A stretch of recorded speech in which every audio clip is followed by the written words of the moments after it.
Gaming news today is covering a bunch of games, honestly. Dragon Age Veilguard is here. Well, almost. We will be diving in and checking out the game, but this morning I want to talk about the performance. It is not looking that great on console. The performance mode, very blurry. We will kind of discuss how it looked, and my reaction to it is on Twitter. And then Black Ops 6 is breaking records. Some of those records I said were very likely to be taken by Black Ops 6, and we're seeing that, but this is not quite the victory some people think it is, and I want to talk about why. Also, we've got more PS5 Pro enhanced games as the list is now exceeding 80 total games.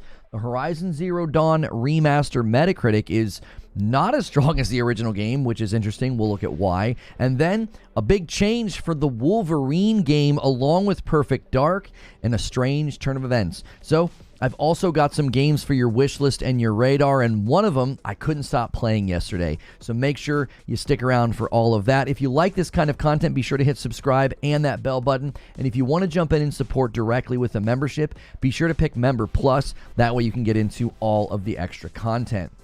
Now, in the realm of Dragon Age Veilguard performance, we took a look yesterday at the Digital Foundry video, and they seemed to think that the performance mode runs well, and they had praise for it, but I thought it looked very, very bad. On the Series X and the PS5, it looks blurry and fuzzy just to maintain 60 FPS. Now, I'm not seeing anything in this game that really warrants that. A lot of the areas and a lot of the fights are pretty contained. There's not a ton of enemies. The set pieces are very seemingly curated. Some of the bosses obviously are quite large, but I just haven't really seen anything that would justify the degree to which they degrade the image quality, the resolution, all of it. It just, to me, looks bad. And the Series S is even worse. It honestly looked like an old gen game. The faces kind of reminded me of GoldenEye or like old games where they would face wrap like a low res image. The Frostbite engine here could be to blame. I'm not sure if they did some things with the lighting or the fidelity, because it's getting high praise for its fidelity and its graphics on PC. Like, it does look absolutely beautiful and stunning. I will be jumping in today. We'll see how tolerable it is. I can kind of look the other way if I'm getting 60 frames per second. But they had high praise for the PSSR and the PS5 Pro. Maybe that's why. Maybe they just really pushed the limits of this game and they were really excited about the PS5 Pro and what a difference it made. So that's another thing we'll be able to do here is I'll have the Pro next week and we'll be able to test out games like this. Black Myth Wukong was so bad, I literally couldn't play it because of how they maintain 60 frames per second with FSR, with frame gen. They basically doubled the frames, so you were still playing a 30 FPS game, and it led to all sorts of issues with input latency and dropped inputs. I don't know if that's going to be fixed on the Pro either. I'm not sure if that's going to matter as much in Dragon Age Veilguard. As long as Dragon Age Veilguard runs smoothly, I want to know what that combat feels like. So we'll know at some point today. Now, the PS5 Pro enhanced games list continues to grow with now over 80 games. Joining the list just recently, though, just to keep kind of putting this on your radar as we wait for this thing to show up, is Baldur's Gate 3 joined recently, and Lords of the Fallen, as well as there's a lot of other big third-party titles that are on this list, like Jedi Survivor, Hogwarts Legacy. They've got a pretty good lineup already. You know, getting close to that 100 number. It would be pretty nice if they could boast that there's over 100 games, you know, enhanced for the Pro whenever it finally starts showing up in people's homes. Now, there were people on the timeline yesterday. Paris Lilly, Jeff Keighley, and others have already received their PlayStation 5 Pros, and they'll be doing unboxings very soon. So check out those fine gentlemen if you want to see somebody unbox the PlayStation 5 Pro. We don't have details yet for some of the games, like what is Baldur's Gate 3 and some of these other games going to be doing, so we'll have to keep an eye out for those as well. Now, the big story yesterday that kind of came out of nowhere, and I wasn't surprised by this, is that Black Ops 6 is breaking records. Satya Nadella has revealed that it is setting lots of records, and I predicted that Black Ops 6 would take the record from Starfield of having the most new Game Pass subscribers in a day, and apparently it has. Satya Nadella said, quote, "Last week's launch of Black Ops 6 was the biggest Call of Duty release ever, setting a record for day one players as well as Game Pass subscriber adds on launch day. Unit sales on PlayStation and Steam were up over 60% year over year. Now, the Xbox loyal are celebrating this, and I said the other day, you better be careful what you wish for, because I continued to say that Black Ops 6 was going to be a record-setting game, and now that it was under the umbrella of Microsoft ownership, that was going to communicate very loudly. And Satya Nadella said the following: "This speaks to our strategy of meeting gamers where they are by enabling them to play more games across screens they spend their time on." Now, this is, I think, a big deal, because I'm even hearing that the campaign gets really good. I'm going to plan to go back and actually finish it, but I've got some pretty big questions, okay? When they run the numbers, is this what they want for Game Pass going forward? Now, they are probably very glad that they pushed day and date to Ultimate and raised the price of Ultimate, because all those brand new people that just broke the Starfield record, well, they signed up for Game Pass at the higher level, because you can't get day and date on those lower tiers anymore except for PC Game Pass. That is the one that didn't see a huge price jump, and you still get day and date. But the other question is, does this ramp up their publishing efforts? Rumors that they were slowing down with their publishing efforts on PlayStation and Nintendo was because there was a negative response to Indiana Jones. Well, I don't think that's true, and recently I pointed that out because Satya Nadella's letter seemed to indicate that they were going forward full bore. Well, now they have an even stronger reason to accelerate their publishing strategy. So this is a big win for Microsoft, right? They bought ABK, and they're seeing one of the biggest releases of Call of Duty ever. And I told people that that was going to happen. I said, there's something about Black Ops. I think Black Ops 6 will be one of the biggest releases of Call of Duty in history, and it'll take that record from Starfield. So big win for Microsoft, but I don't know if this is a big win for the Xbox loyal. But right on time, a lot of the Xbox loyal are bragging about the earnings and the money and the revenue. I don't know why you would be celebrating that, because that's just going to further the dilution of the Xbox brand and push them into more of a publishing role. You're quite literally celebrating the very thing that's taking things from you that you once fought for and wanted. The ABK deal was supposed to be about adding more exclusives where Game Pass lives, and now it's about putting more games where gamers live. So I would be careful celebrating that one. Let's move on. Horizon Zero Dawn Remaster Metacritic is surprisingly a few points lower than the original game, which is odd. It's been given heaps of praise from outlets like Digital Foundry. I'm not really sure why this has happened. And I went and I looked. I was like, well, why are people, not giving this high scores? Digital Foundry said it was immaculate. They said that it was more closer to a remake than a remaster, which is something that I continue to say. So it was interesting to see tech experts basically say the same thing. The crux of what some of the critical reviews or responses is that they wanted quality of life changes in addition to the graphical upgrades. I'm not really sure what quality of life issues there are with Horizon Zero Dawn. They seemingly wanted some of the things brought over from Forbidden West. This kind of reminds me of the TLU 1 remake. When The Last of Us Remake 1 hit, people were like, oh, they should have brought over Prone from The Last of Us Part 2, but that would have fundamentally changed combat. It wouldn't have worked. The original game wasn't built for that. The environments weren't built for that. The AI wasn't built for that. And they rebuilt all the AI in Last of Us Part 1 around the original structure of the game. So it seems unreasonable, I think, to expect that. But there were also reviews saying things like, well, this remaster just wasn't necessary. Well, that's not the purpose of reviewing a remaster. Your opinion about its existence being valid or not does not matter. You're supposed to be judging the quality of the remaster.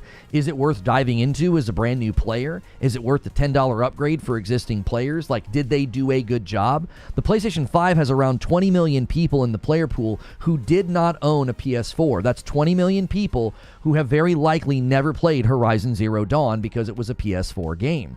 That's a lot of people who probably really don't care your opinion on whether or not the remaster was necessary. They want to know if it's worth buying because they haven't played it yet. The current state of review culture and the gaming press continues to regress and devolve, in my opinion.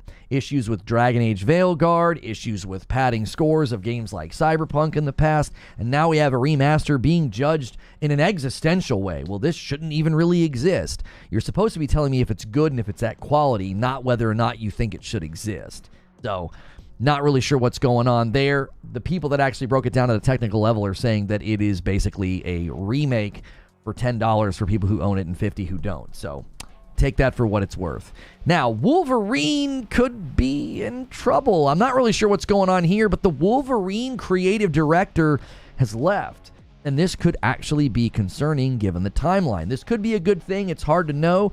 Generally, these are not good signs, though. Brian Horton left Marvel's Wolverine at Insomniac and is now the lead for Perfect Dark over at Xbox. Marcus Smith and Mike Daly from Ratchet & Clank Rift Apart will now lead Wolverine, so that's where it could be a good thing. Rift Apart was fantastic. Those guys clearly know what they're doing, but these leadership decisions were allegedly, it's being reported, they were driven by creative decisions. Now, in the timeline of Wolverine, I say that this is probably concerning because unless the game was just headed in a direction and Brian Horton really didn't agree with the direction and thought, I need to leave, I'm not going to be helpful here. Like, you guys are taking it that way, I want to go this way. But at this stage, in the anticipation of the game either coming out next year or the year after, this could be some sort of a soft reset for Wolverine, and that is never a great thing. That means we might not see it for a few years. As I said, this could go either way. This also seems really strange to get a new creative director for Perfect Dark when they finally showed it to us. Now, the gameplay seemingly was simulated and not raw gameplay, but you finally brought the game out and showed it to us, and now you're getting a new creative director. Now, that game has gone through its own creative issues, its own internal resets, and so this could mean that it's also a ways away and not coming anytime soon. As anytime you get a new creative director, a lot of the times that signals a soft reset on the game. So both Wolverine and Perfect Dark could be further out than originally anticipated. So now I've got some games for your wish list and your radar, and this first one was put on my radar by a user from this community named Anthony Robinson. So shout out to Anthony for putting Karate Survivor on my radar. I could not stop playing this. I cannot believe how well this works. Somebody said it's like Jackie Chan the game because he's like grabbing brooms and buckets and throwing them at people and then just, you know, obviously doing all sorts of karate to stay alive. I played for 2 hours yesterday for members, did not anticipate doing that, and then I played it for another hour last night on my couch because I have a rig in my living room now, and I got nice long USB-C cables so I can sit on my couch and play games like this. And I cannot believe how well this works. Like, when I first saw it, I was like, I don't know. I was like, that might get kind of old or kind of awkward. The way the combos work across the bottom with the film strip and the way they add depth to the combos as you get different colors and different ones from the RNG of a Rogue Survivor game, it just really, really works. Now, if you try this game out, it's got a 95% on Steam. It is only $5, and you might try it out at first, and if you've ever played Survivor games like this, one of the keys is properly kiting the enemies. If you've played Vampire Survivors or Deep Rock Galactic Survivor or Brotato, these are games where if you properly kite the enemies, it's how you basically survive. Like, that's how you stay alive. When you first try this game out, kiting is rather difficult because you don't have a lot of the abilities. Do a couple runs, you unlock things that allow you to like hop over things or slide under things, and that completely changes the game because then you can properly kite a nice big group and then your combo can really take off. The game really, really opens up. It's got amazing elements to it. The sound design is so crunchy and punchy. It reminds me of like old Street Fighter games, old, you know, punchy punch games from the classic Nintendo eras and arcade eras that I grew up in. So check that one out, Karate Survivor on Steam for $5. Hopefully they can get it on console. It would crush on mobile. It would probably do well, maybe even on Switch. So I'd love to see that game kind of become a cult classic and a big sleeper hit in the Survivor genre as that genre continues to grow. Thank you, Vampire Survivors, for doing that for us, getting that genre to be so popular, because it is fun. Now, Little Nightmares 3 should also be on your wish list or your radar. They released a brand new trailer yesterday called You're Being Watched, and this game is set to come to consoles in 2025. We still do not have a specific release date for this one, but I love the first two. So if you're like, what kind of a game is this? Why are you putting this on my radar? Well, check out the first two. They're super charming, they're creepy, they're macabre, and this one, I believe, is going to feature co-op as well and working together. So this will definitely be one to play with my wife or with, you know, not my kiddos. It'd be a little too creepy for them. So wishlist this now. It is coming to all consoles, and the first two are great. And it's Halloween, so in the theme of being creepy, like that game, Retro Realms Arcade has a nice bundle available right now. You can get Ash vs. Evil Dead and Halloween bundled together for $50, or just buy one of them for $25. Run around and do some just gory hack and slash 2D as Jason Voorhees or as Ash. And this is a great time to play a game like this. So I think this is just good old-fashioned gory platformers. So make sure and check out this one as well. You can jump on people with your chainsaw hand or slice them up as Jason. So check out those games. Really just want to continue to say to check out Karate Survivor. I love when a game like that kind of hooks you and just gets all the things right. I've played a lot of those games lately, and they nailed a lot of the elements. So Dragon Age Veilguard performance not looking the best. Black Ops 6 is breaking records. We've got more PlayStation 5 Pro enhanced games. The Horizon Zero Dawn remaster Metacritic is a little lower than I expected. And Wolverine game having a director change, the creative director. So there's a lot to discuss with you today. So that's the news, and now it's time for the discussion. Make sure you guys are smashing the like button. Let's set our sights on 200 likes. There's a bunch of you here. I got some people to thank already. We're going to try out this new goal thing at the top because I know some of you prefer super chats over gifting members, and every 5 of those, I'll do the same thing. I'll give some members to the community and pay it forward. And 2 of you have already done it. A super chat from my man, Captain Steve. Good to see you. He says, Monster Hunter Wilds beta starts today on Steam. Download now. Yeah, I was going to check that one out on PlayStation. I saw the performance. I'm not a big Mon Hun guy, though, but the performance mode on PlayStation was looking a little rough, which is not surprising. They are using that engine in ways that maybe aren't the best or wasn't, intended. So I just don't think the RE engine's necessarily suited for the open world stuff like we saw with Dragon's Dogma 2. And I got some other people to thank and add to the count. Joker Quinn, Han shot first, and so did you. The first gifted member of the day, getting us almost that halfway point. You guys are going to have to really, really put on the afterburners today and tomorrow. If you want Fright Night tomorrow night, we'll do more with A Quiet Place and jump scares. And Ganks with a $5 super chat says, shoot your shot, boys and girls, and adds to the super chat goal, but also renews his VIP. He says, hey, 43 months down, almost 4 years over here. Time has flown by. And then Roger renewed a member plus as well, and that puts us at 245, exactly 5 away from 250. Thank you, boys, so much. Good to see you guys this morning. Performance mode was better than expected, though, not going to lie. Which one are you referring to? We've been talking about both. Mon Hun, or are you talking about the Dragon Age Veilguard? We're going to check out Dragon Age Veilguard today. I was kind of surprised that Digital Foundry, somebody was saying this, I don't know if this is actually true, they were saying Digital Foundry had high praise for the performance modes in Dragon Age Veilguard. And I was like, really?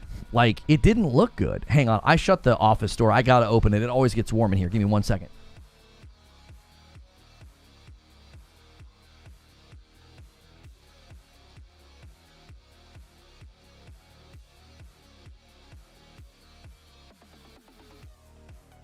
Sorry. Sorry. I also left my laptop out. I'm back. I'd want a game where you can be Freddy Krueger as well, but not Dead by Daylight. Yeah, I just wanted to put that one. I thought that one looked fun. Retro Realms just looks like, classic platformer, gory, slasher, fun. So, yeah, Lone Wolf says they said it was good. I thought it looked terrible. And Belphegor with the first 5 bomb of the day. Thank you so much. Takes us to 250, but then we go past it, 255. The Agents of Chaos is WGC. You love to see it. You love to see it. Putting us exactly 20 members away from the next milestone of 275. I owe you guys 5 members already. Off to a great start. Thank you, boys, so much. Keep it going. Retro Realms looks great. It did. It looked just fun. Captain C says, PS5 performance mode looked a tad muddy and blurry on PS5. Colors were washed out a tad. Changing brightness helped, but yeah, not great. Lessons not learned from DD2, Dragon's Dogma 2, it would seem. Yo, what's good, Parasito? Haven't seen you in a while. Yeah, I think it's the engine, Steve. I think it's the engine. I just don't think the RE engine, just doing my part. Hey, I appreciate it, man. Those 5 bombs add up really, really quickly. If you guys see these big 20 bombs and 10 bombs, don't let that dissuade you from helping out, man. More people get in, gets us closer to the goal. It's how we do what we do here, man. We get to do a live show every single day and just a ton of content. I mean, a ton of content. Jaggy Snake with 38 months and a VIP says, really sad to see the fall of BioWare. They've made my favorite games, but I'll be passing on Veilguard. The thing that I'm the most interested in with Dragon Age Veilguard is the user score. I'm super interested to see, like, is the frustration and the criticism on Twitter and YouTube and, you know, everything that we're seeing, is that going to be represented in the player base? Right? It's not the same development team as DD2. Well, here's the thing. Monhun Wilds has got better performance than Dragon's Dogma 2 did. It's maintaining like low 50s in combat. It just doesn't look very good. The image quality is poor to maintain the 60. So it'll be interesting to see what the PS5 Pro does with some of these games next week. Right? The CPU overhead's the issue, and the CPU's not stronger in the PS5 Pro. So are they going to be able to lean on PSSR to give themselves headroom for the CPU? Like, that's going to be the issue with games. And seemingly they are. Dragon's Dogma 2 is seeing a pretty big bump in performance on the Pro. So, yo, Dynamite with 4 months of memberships, and it's a Member Plus. Guys, remember to upgrade to Member Plus. That way, your renewals count towards the goal. Those add up as well. Thank you, Dynamite J. The Horizon Remaster on PlayStation Balance Mode looks great, and it plays good, but the cutscenes black screen at times. Not sure if it's due to the mode I'm playing on. Did anybody else report that? Like, did Digital Foundry report about getting black screens?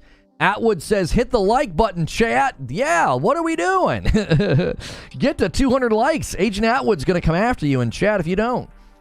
It's early. I think they'll end up getting up to where it was by launch. Getting up to where it was to be by launch? What are you referring to, Anthony? This is what I was going to say about the Dragon Age Veilguard score, the user score. I wonder if the people that are like really upset and angry don't even buy the game, so you only get Dragon Age fans buying it. And if the user score ends up being really strong, and then the sales are really strong, I think that'll speak for itself, you know? The quick clip of dialogue talking about pronouns and doing push-ups while apologizing is one of the most cringe scenes I've ever seen. Yeah, I mean, I continue to think that, to me, it's not about what they're saying, it's about the implementation of it. It's like, I don't mind if you want to put things like that in your game, just don't make it so blatantly obvious or awkward or poorly done. And so my issue with it is it's just so poorly done, and it just doesn't seem to fit. Like, I watched the clip and I was just like, I don't know what y'all think you're doing here, but I just don't think this is the way, you know? I just don't think this is the way. If you want people to be won over to what you think, I don't think this is how you do it. I think they're making some pretty significant creative mistakes, and I also think they're just making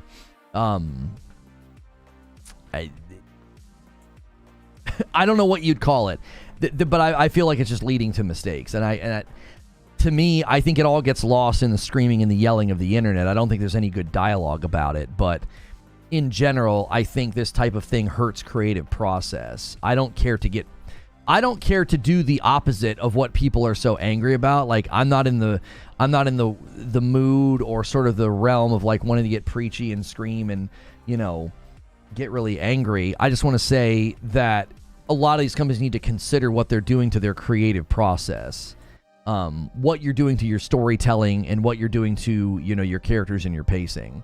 You know, I think a lot of these companies are learning some hard lessons economically, right? I don't want to get into a big discussion about, woke, anti-woke. I think that's a big, giant waste of time to a certain degree. I think what's more important is to say, is it affecting the game or art or quality to a degree that you're harming the product and then therefore hurting your money? Disney's learned some pretty rough lessons in this department, and I think a lot of people are going to learn that as well. I think in the gaming scene, I think the economic reality will always course correct bad creative work, always. Like, I don't think we need to go on, I don't think we need to have a culture war. I don't think we need to. I think that's a lot of that smoke, and a lot of that's just a lot of bluster and smoke, and nothing really of substance is ever said, and I just don't find it to be all that productive. I believe economically these things will resolve themselves. Like, I don't think we're suddenly going to turn around in 5 years and be like, well, we didn't scream and fight hard enough on YouTube and Twitter, and now all our games are bad. I think it will rectify itself. The access journalism is much more salient an issue. I tend to agree with you because I think that that touches on more than just this one particular game. The other day I basically said, listen, I'm not saying all of the high scores are dishonest. I'm saying when certain factors and conditions are met, I get suspicious and I'm going to draw caution. I'm going to draw people's attention to it and say, hey, you might want to proceed with caution here. You know, the review culture of the gaming world, from Cyberpunk to Jedi Survivor to Starfield and Redfall to now Dragon Age Veilguard, I just continue to think that there are sometimes indications of something's not right. Like something's amiss. And so to me, that I think is far more important, because that will naturally, I think, have its own evolution over the next 5 years. I think over the next 5 years, you're going to see more and more of the review outlets and the gaming press disappear, because I don't think they can survive. I think they're too big. I think it's too expensive to keep them running. And because of that, I think that the continued sort of tension point is that here's the thing. I'm trying to be careful here, because I don't want to say, like, people always try and clip you and make you seem like you're saying something that you're not. I think most of these outlets are in an impossible position, right? If I try to have some empathy and some understanding, they're in an impossible position, because a lot of them very, very heavily depend upon getting access to press releases early, getting access to games early.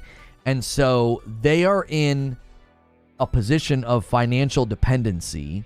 And because they're in a situation of financial dependency, no, they're not gone. I just timed them out. It's very clear what we're trying not to talk about, and they're in here just trying to be some self-righteous preacher. You're in the wrong place for that. Michael with the VIP, 29 months of membership, and takes us to 258 on the day. I think they're in an impossible position, because they need access to the games and the press releases and all of those things.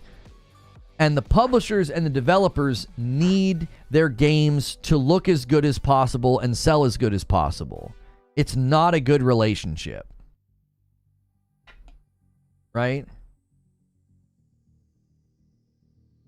It's not a good relationship, because the publisher is basically saying, and a 20 bomb from MASH takes us to 278. He's like, boys, let's get this Fright Night. He is not going to sit idly by. Somebody help this man out. Oh, somebody tag team partner with this dude. You don't even have to match him. Don't try to match MASH. You know, just give him a little bit of help. It just isn't a healthy relationship, because the publishers and the developers are basically like, our financial solvency, our health as a business can be directly affected by you saying games mid 7. You know, the right outlet and the right amount of outlets are like, yeah, the game is mid, game's blah, whatever, and they give it a 7. They're not trashing it. They're not being a hater. They're just being like, yeah, it just didn't really hit. It's a terrible... and MASH with a 20 bomb says, I'll be my own tag team partner. I don't need anybody. He puts us 2 away from 300. And a gifted from Joker Quinn and a VIP from MASH. He says, I'll match him. That VIP and the gifted from Joker Quinn puts us at a nice even 300. Thank you so much, MASH. I owe you guys 10 members. I will do it when these gifted settle down. G-Mini Christmas. If you guys got a gifted, make sure and say thank you to MASH or Joker Quinn. You don't need to thank me. I'm just doing it because they're doing it. That's my commitment, and so make sure and thank them. They're the reason that it's happening. Consider upgrading to Member Plus. It supports me directly. It costs you $1, and it makes room for more folks in the gifted pool. If you've been getting it gifted for a long time, and you're like, man, I can't afford my own membership, then make sure and say thank you to these guys because they make it possible. And if you can't afford it, make room for others. And a 5-bomb comes in from Hotshot. He's the Agents of Chaos and pushes us to 305. Many hands make light work. Thank you, Hotshot, for doing that. And then I'm going to come in with my own. No, wait, I clicked the wrong one. I owe you guys 10. Also, I know some of you guys prefer super chats over gifting. Somebody brought that up in members yesterday. You guys can also use super chats, and then I have that goal. It's at the top of the chat. It's like the little white bullseye. I'll gift if enough of you guys super chat, because I know some of you prefer super chatting over gifting, and that's totally fine. I want to honor both types of support, because some people just prefer to super chat and put a message. PWH now with 15 months says 1 more week. And a VIP, 23 months from Parasito. That's 2 and takes us to 307. And a 5-bomb comes in from Parasito. Parasito's back, and he's swinging. Good to have you back, Parasito. And that takes us to 312. If you guys did not see, if you're a member or a gifted member and you did not get a chance to see A Quiet Place this last Friday night where Madam and I played, the microphone and the controller was on and you guys were trying to jump scare us, it was hysterical. We will do the same thing this Friday night with me. And a 5-bomb from MASH comes in and says, I'll join in. He's like, I want to be a part of this, and takes us to 317. Thank you, MASH. I don't think I did my 10-bomb because you guys just, no, I did. There we go. So, anyways, back to what I was saying. We've been so rudely interrupted by all this generosity. Back to what I was saying. The relationship between developers and publishers and the review outlets, it just isn't healthy, and I don't know if there's a way to fix it. You know? I'd rather gift if I can't get agent. I just don't think there's a way to fix it. How do you fix the relationship? Unless you force publishers and developers to give codes to everybody who has a certain level of credentials, I don't think you can do that. They're privately either publicly traded or privately owned businesses. You can't do that. And shareholders aren't going to want that to happen either. They're not going to want it to go to certain outlets. They're going to say, listen, you do whatever you got to do to make this thing look great because it affects share value. It affects my money. The shareholders aren't going to want that either. Everybody over there, publishing, building, paying for, whatever it is, all of those people over there on the game side have a vested interest in the game getting the absolute best score possible. And you're like, well, just make a great game. It's not that simple. Sometimes the publisher's pushing for a release date that's unreasonable. Like, look at what happened with Jedi Survivor. That was Disney saying, we want a new Star Wars game every 6 months. So Jedi Survivor comes out at a cadence that it shouldn't have come out at, and it wasn't ready. But what do all the review outlets do? Where they're like, well, it's Star Wars. It's Disney. We can't eviscerate this thing and talk about how bad it runs. And so it gets great scores from basically everybody. James Wolfgang with 29 months and a member plus says, Happy Halloween, and takes us to 218. Oh yeah, something else we're going to do, anytime we hit a goal and we do something like this Friday night thing, I'll give you guys some new emotes. Like the one week we did Dragon Ball Z emotes, I'll swap those out for some spooky emotes for you guys to celebrate Halloween tomorrow night if we get the Fright Night. Send out random 10% of pre-orders early for reviews. I'm telling you, there is no solution. There is no solution. Do you want to know why? How do you motivate publishers and developers to give their game to more people, knowing that that's just increasing the likelihood of bad scores showing up? Please give us It's Coming. I knew it. It's coming. I knew it. That would be great. 2 separate emotes. That would be amazing. Oh my word. Anyway. There can't be, guys, take a quick second while we're having a laugh and people are gifting and going crazy. Take a quick second and smash the like button. Let's try to get 200 likes. We've only been streaming for like 30 minutes. You guys are crushing it. We've not even been live for very long. We are going to play Dragon Age The Veilguard gameplay today. We are going to do that. That'll be the second stream of the day, so make sure you stick around for that. You guys know I'll give you my honest feedback when I play through it. How do you incentivize publishers and developers giving the codes to everybody, creating some standard of like, listen, you're not going to get blacklisted. You're going to get codes every single time. So then when you go to a review outlet, you know that they are not holding back. They're not scared of losing their access. They're not scared of getting blacklisted. You're going to get an honest review. Like, I don't think there's a way to fix this scenario. It's just an unhealthy relationship. It's just the way that it is. Going to be honest here and say that content creators and game journalists share the same vested interest in gaming and subsequently are in the same boat in the way their values and an impact on gaming. Well, hang on, Corey. A $5 super chat from from Bill Longpre says, I'm such a great parent that I'll help my kids look tomorrow for the candy I ate tonight. And there it is. 3 out of 5 on the super chat. You guys got 22 minutes on that goal. It's a new feature that YouTube is trying out. And I said, well, they gave us early access to that feature, by the way. Not everybody has that feature. So thank you, YouTube.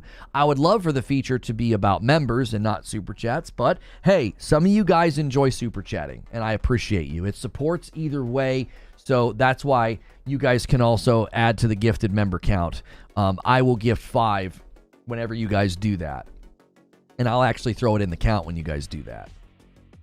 Lona, did you see the Microsoft CFO clarify that they expect revenue loss on Black Ops 6 from Game Pass? Where was this stated and how was it stated? Was it the Xbox CFO, Microsoft CFO? Microsoft CFO, Black Ops 6 losses? Are you sure? I think you're talking about hardware. I thought they weighed in and said that they were expecting high single-digit losses on hardware. I don't know if that's true. I thought... I'm not seeing any articles about that, about the CFO saying that. You might be crossing your wires. I thought the CFO said they expected high single-digit losses on hardware. Early access features? Well, now I have to try it out. A $5 super chat from Ala Park puts us 1 super chat away from the goal. And we'll just keep resetting the goal. There it is. So what does this do in MASH? MASH is so... MASH is so greedy with his generosity, and there it is. We hit the goal. 5 super chats. I owe you guys 5, and actually, I'm going to include these in the count. You guys can make me add to the count. I think this is just as fun. It's a different way of doing it. There it is, 323. My 5 are in. There's your confetti. Confetti fell. That's right. That's right. Let's start another goal. We'll do the exact same goal. Every time you guys do that, I'll gift 5 members. There you go. And I'll set it for an hour. I think 30 minutes is too short. That seems ridiculous. 5 super chats, and I'll gift. There we go.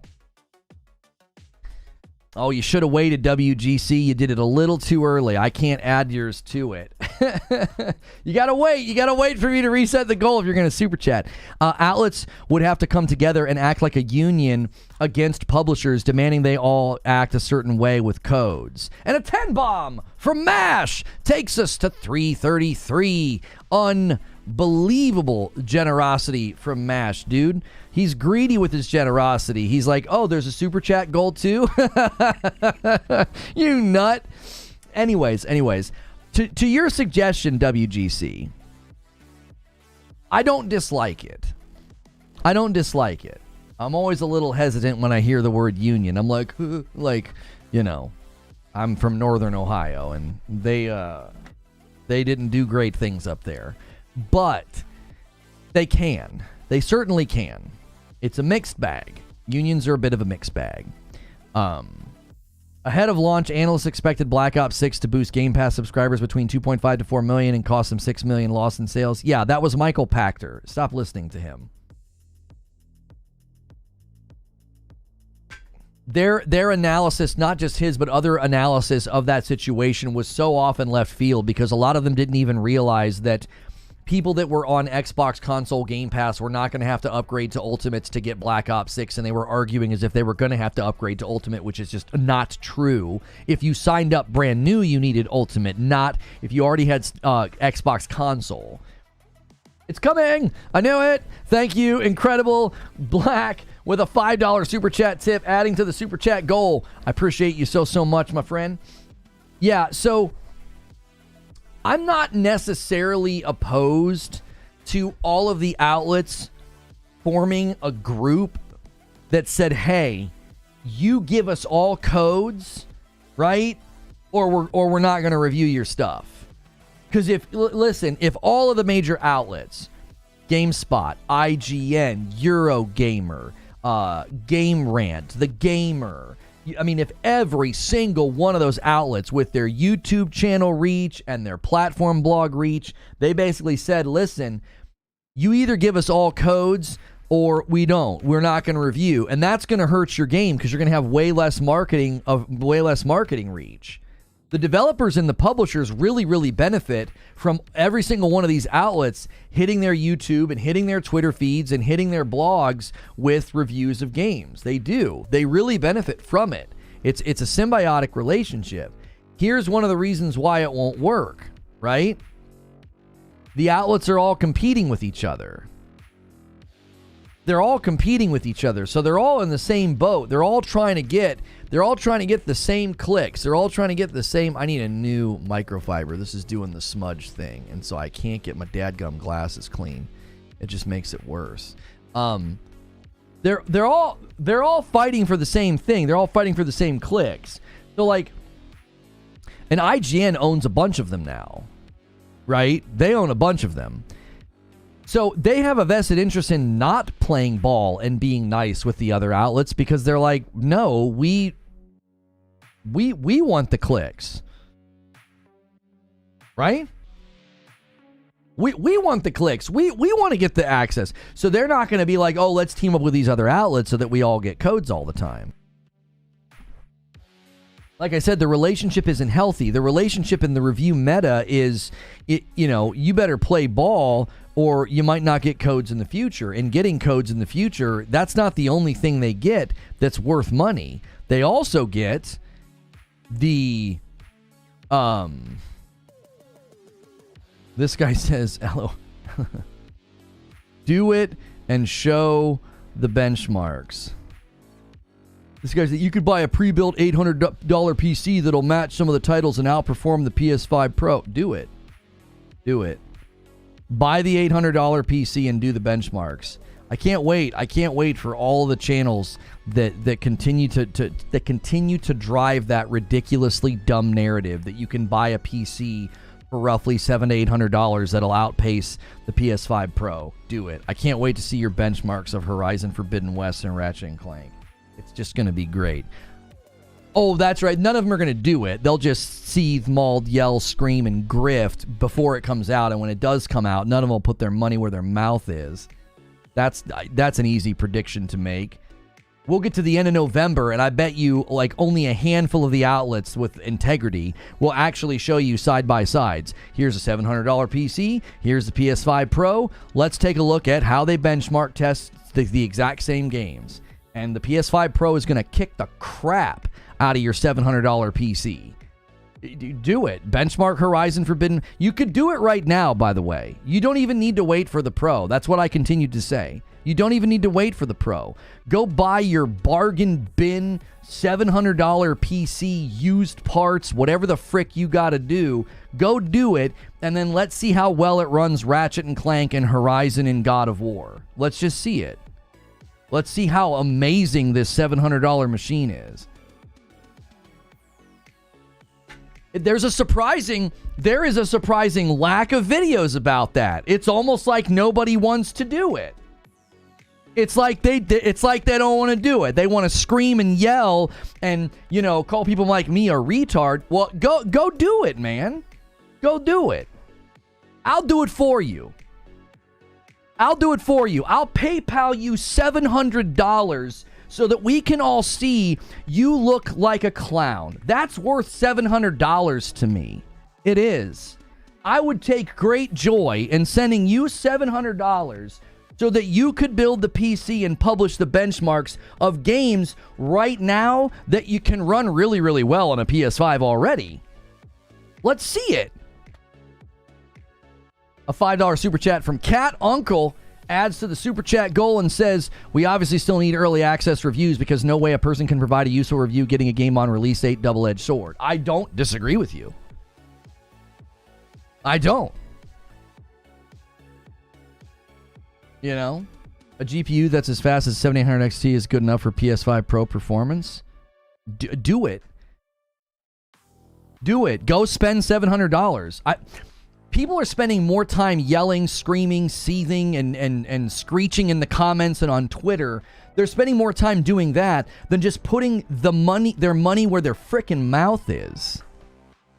Do it. It isn't difficult. By now, all these outlets should have the $700 PC in their possession. They've had more than enough time to go PC part pick their way to this bargain PC that's just going to be so amazingly great at playing 4K ray tracing 60 FPS games. Do it, you cowards. Do it. Be a man of action. Be a man of integrity. Do it. It's not hard. I already have a 1600 for $450. Listen, I don't care what you do with your money. I don't care where you go to play your games. I care about truth. If you're going to make a claim, then prove it. $700 PC could easily outpace the PS5 Pro. Then do it. Seriously. Not difficult. It's a real easy test. It's not subjective. It doesn't come down to opinion. It's a factual thing that can be scientifically tested. You can spend the money and you can run benchmark tests. I mean, if you're PC Master Race, you should know all of this. This should be pedestrian for you. This should be easy. This should be child's play for the PC Master Race. It should be really easy. All of us, dumb console noobs like we're clueless. I mean, so grace us with your wisdom, please. I might do it when the PS5 Pro comes out just because. I'm telling you that the what's funny about it, Purple Haze, is that content would get great click rate. It would. People are interested. It's a hot topic. When the thing got announced, like every thumbnail with the price point and somebody going like this, like they all got clicks. Like it's a hot topic. It'll be a really hot topic over the next couple of weeks because the thing's going to be in the possession of the public. And it'll be like, this thing is either going to do what it said it's going to do or it's not. And according to the Digital Foundry hands-on, it is doing it. So it's like, I don't know what's so difficult about building a $700 rig and doing benchmark tests. There are PlayStation games right now that you can do it with. Show us how great these rigs are. It's just real easy. I can get great performance from Horizon Forbidden West and Ratchet and Clank right now on my standard PS5.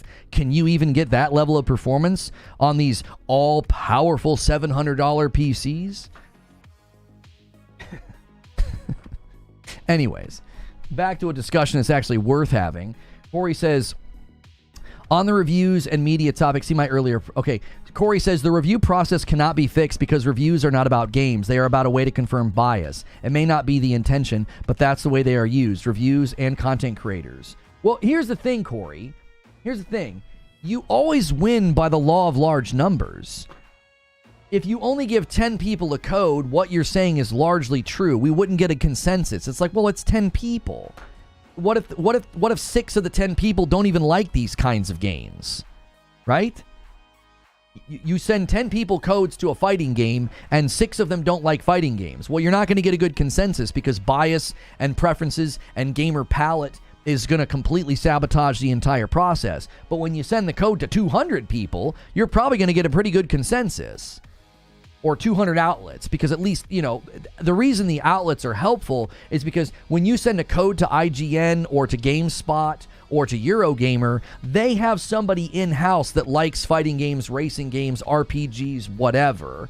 And so, because I remember when I was main stage hosting in E3 2019, in 2019, I was in the back green room with all the other hosts, and they were like, here's everybody that we're going to get to interview today.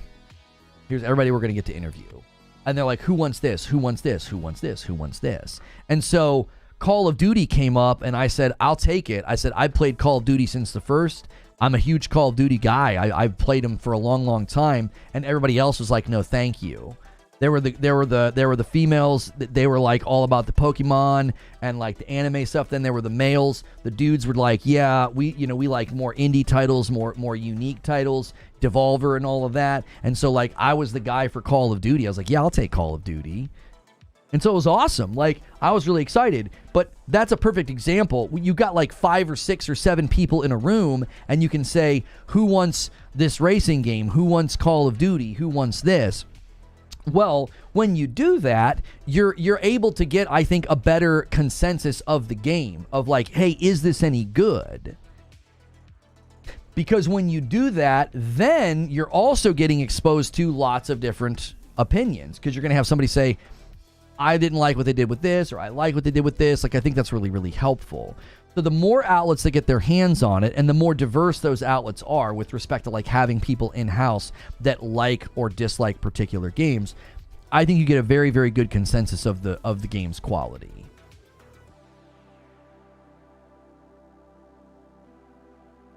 In the $700 build, they need to also buy a PlayStation controller for equal price comparison. Out of the box, you get a new controller. So they have to build the PC for $620. Good luck. Yeah, everybody started obsessing over the disk drive. And I'm like, really? Are you buying a disk drive when you build your PC? Like, is that a real important feature to you now in 2024? You know? Is that like the first thing you add? I better get a CD burner, you know? Like, how freaking old are you? It's the same reason you were so popular with Destiny. You played constantly and engaged with it because you were interested in it. Right, and so people wanted to hear from me about that game. So that's why the issue with the review meta right now is so unhealthy, because all of the outlets, they have somebody that can say, hey, I play fighting games, but the outlet's got to play ball. It's like, if you score this too low, we might not get a code. Especially the larger the game, the larger the publisher, the larger the platform, the more problematic it becomes. Like, don't kid yourself. Like, Xbox owning as much property as it owns is a part of this equation. Nobody's going to want to upset Daddy Microsoft. Do you want to upset Xbox with the property that they own? Corey says, confirmation bias insofar as that I thought Dragon Age Veilguard looked bad already. Then a review says that it doesn't look good. It's going to fall in line with what I thought already. Okay, well, let me ask you something, Corey. I thought Redfall looked bad, right? I thought Redfall looked bad. Reviews came out, talked about how it was rough, the AI was stupid, and the gameplay wasn't great, and blah, blah, blah. That didn't confirm my bias, it confirmed my suspicions. I feel like you're looking at this the wrong way. You're correct that people are like, game looks dumb, game looks trash, and then they'll immediately go read a 5 or a 4 or a 6 out of 10, hoping to have their feelings affirmed, right? Hoping to have their feelings affirmed. You are 100% correct that happens. But there's also a lot of us that can look at a game and say, that looks bad. And then the reviews come out and you're like, yep, thought so. Like, my bias wasn't confirmed when Digital Foundry was like, Black Myth Wukong is abusing frame gen and doubling the frames of a 30 FPS game, so you get input latency and input drops. And I wasn't like, well, I'm glad my bias has been confirmed. I was like, no, my suspicions were confirmed. Something's wrong with this game. It doesn't look good. It doesn't run well. And I'm dropping inputs. And our pets' heads are falling off. Like, I was like, what in the world is wrong with this game? So they confirmed my suspicions. Like, I don't think it's as clean cut necessarily as you're making it. They're like, well, reviews aren't helpful because they're just there to confirm bias. Well, what? There were people that were hating on and wanted Astrobots to fail, and they said it was lame and stupid. Nobody wants a game like that. There were no reviews to confirm their bias. The thing got an impeccable score. Dragon Age is the #1 bestseller on Steam. Did it really take the top spot? Are you serious?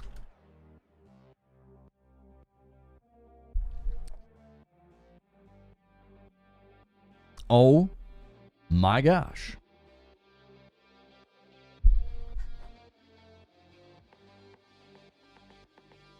That's impressive. I mean, that's impressive, boys. I know Black Ops 6 has already had its peak because it's been out for 7 days, okay? But still, that is no easy feat. Propaganda works? What do you mean propaganda works? What do you mean? It's a popular franchise. That's why I said the thing we're talking about right now. I said the review situation was suspicious. I was like, this is a really popular franchise. Why on earth is it only being reviewed by like 50 to 70 people day one? It should have had 150 to 200 reviews day one. It should have been up there with some of the bigger titles. Titles like Astrobot and Final Fantasy, like the day they hit, it's like over 100 reviews. What's going on? This is exactly what I was trying to drive home that day. I was like, this is a popular title. Wait, 50 reviews? I think after 24 hours, it was like 70 reviews. I'm like, that's a low number for a game like this. Now, Call of Duty Black Ops 6 didn't have review scores on Metacritic yet because they didn't send early codes. People had Dragon Age Veilguard for 2 weeks and were putting anywhere from 50 to 80 hours into it. You didn't know Dragon Age was so popular? It's a BioWare title. Like, I think people forget, like, this is BioWare we're talking about. Like, I kept trying to tell people that day we were having that debate. I was like, you don't see this as alarming that Dragon Age doesn't have more reviews day one? Everybody was, like, looking at me like I had two heads. And I was like, this is suspicious. It's the #1 game on Steam right now. Top sellers. Above Black Ops 6. Black Ops 6 is up year over year on Steam, on PlayStation. It's had its best, it's one of the best releases Call of Duty's ever had. And 7 days after release, Dragon Age Veilguard just topped it on Steam? Unless there's funny business going on in the background of Steam, you know, hey, make us look better than we are. I mean, I don't know. That would be unprecedented. There's no way Steam would do that. Steam's trust with the consumer and their relationship with the consumer is too strong. There's no way. I believe this is genuine. It's up there. Now, that also means, hold on to your hats, Dragon Age fans. Don't get too excited yet. Like Harvey Keitel says in Pulp Fiction, let's not start doing that just yet. That user score, that's a lot of people. That user score is going to tell the story. It is. It's going to tell the story. Unless you think an army of people are out here buying this game so that they can play it for a couple of hours and then review bomb it. I don't think that's happening. Yo, a member plus from DJB presents. I'm excited for Dragon Age myself, but still optimistic. And that bumps the line to 334. Don't slow down now, boys. Get it to 400. You'll make it real easy on yourself tomorrow.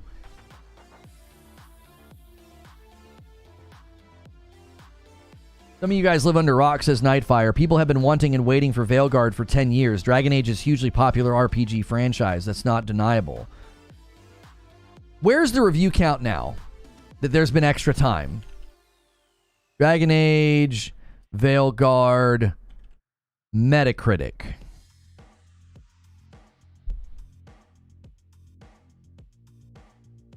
$51 on PlayStation 5. We've not seen any more there. 24 on PC and 5 on Xbox. Come on. Come on. They constrained review distribution. They did. That's too low. That is so low for a game of this size, bro. Don't see this nonsense on Twitter. It was one YouTuber who cried about it. There's only 75. There's only 80 reviews on Metacritic. 80 for this game? Other games have like 130, 150, almost double the number of reviews. Come on, they constrained the review distribution of this game. That's more than Metaphor? Well, yeah, because it's a more popular game. Dragon Age is more popular than Metaphor. What are you talking about?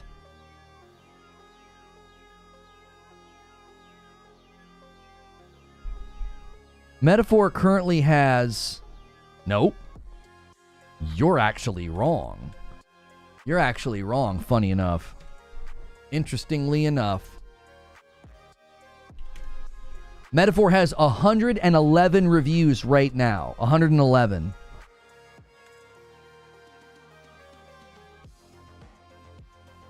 Are you suspicious yet? Metaphor is a brand new IP, less popular than Dragon Age, and it has more reviews. Only 57 on OpenCritic. What only has 57 on OpenCritic? Dragon Age? OpenCritic. Dragon Age Veilguard. 57. Oh, yeah, Dragon Age Veilguard only has 57 on OpenCritic. What's Metaphor got over there? 116. Dragon Age hasn't launched yet. Metaphor's been out for 2 to 3 weeks. Yeah, I mean, I guess we'd have to go back and see how many did Metaphor have in its when did the embargo drop for Dragon Age? 2 days ago. So in the first 2 days, how many hit for Metaphor? If my memory is correct, Astrobot had over 100 reviews that day. It was like 111 or 113 or something. Astrobot now has 138. Like, Astrobot had over 100 reviews day one. I know for a fact it did. Now, your pushback might be, that's a smaller game, so more outlets had time to finish it. Okay, that's fair. Sure. But it's extremely hard for me to believe that a game this popular, this selling this well on Steam, has less than 100 reviews after 48 hours. Homie, if they distributed the number of review codes that most games do, don't you think it stands to reason that all of those outlets have a vested interest in getting a review out as soon as possible because it's Dragon Age?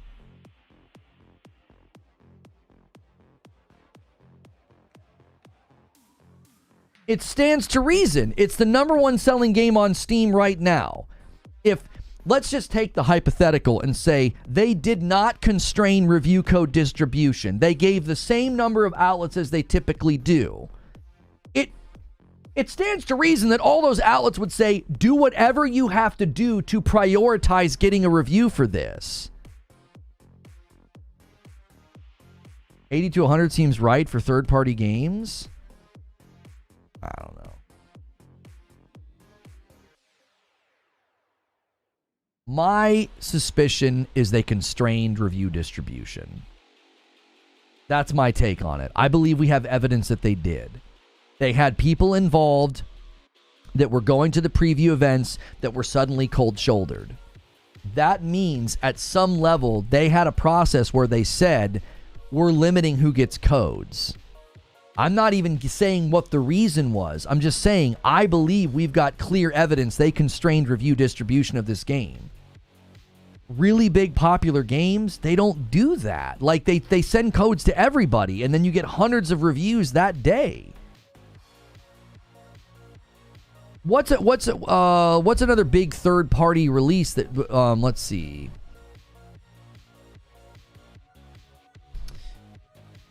This will be an extreme. This is going to be an extreme. Because you say, well, PlayStation always has more reviews than third party. Are you sure about that? Because Jedi Survivor has 147 plus 18. Ooh. I don't know where I'm typing. Jedi Survivor has 165 reviews. Now, I know it's Star Wars, but Jedi Survivor is a third party game that has more reviews than like, let's see. What did we just say? Yeah, it has more reviews than God of War Ragnarok. God of War Ragnarok has 150. You're not wrong. First party games tend to do very well. PlayStation first party games tend to do very well with review count. You are not incorrect in saying that.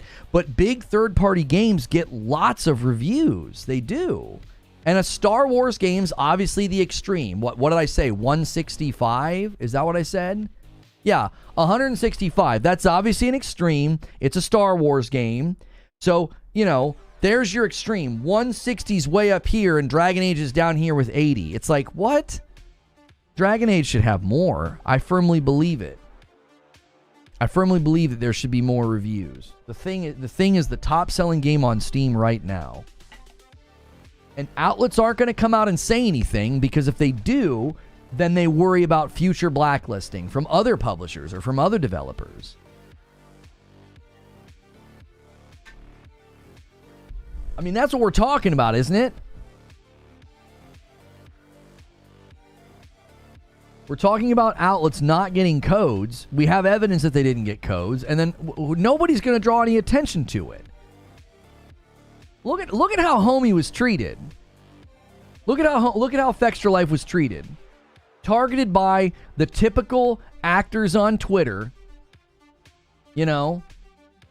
lumping him in with anti-woke grifters because he drew attention to the fact that him and another person didn't get a code, and look how he was treated. And you wonder why we're not hearing from we're not hearing from any outlets about not getting codes. Gee, I wonder why. That guy made a video calmly explaining what happened. Nothing in it was scandalous or rage baity or grifting or anything like that. And look how Fextra Life was treated for just being like, I don't know what happened, but we didn't get a code. He comes out and just tells a story about what happened. Look how he was treated. You think the freaking press is going to say anything if they don't get a code? The culture around this sort of issue and around these topics is on both sides absolutely vicious. You want to keep score and say one side's worse than the other, you go right ahead. I don't give a frick about that. All I know is Homie came out and just told his story and said this is what happened, and he was viciously attacked for it. That's all he did. He was just like, yeah, this is what happened. Here's a tweet of somebody else didn't get one either, and then he gets lumped in. He gets lumped in with a bunch of anti-woke hating grifters, and it's like, oh, wow, gee. I wonder why the press plays ball, and I wonder why nobody ever wants to talk about what's really going on or if they didn't get a code or not, because this has become some kind of a weird battleground about like, you're a this, you're a that, label, othering, so that we can feel better about ourselves via a video game. Like, it just, the whole thing is annoying. We can't just have a conversation about, hey, what the frick happened here? It's pretty big content creator just suddenly cold shoulder. Not just cold shoulder, but to string along and make it seem as though they're going to get a code.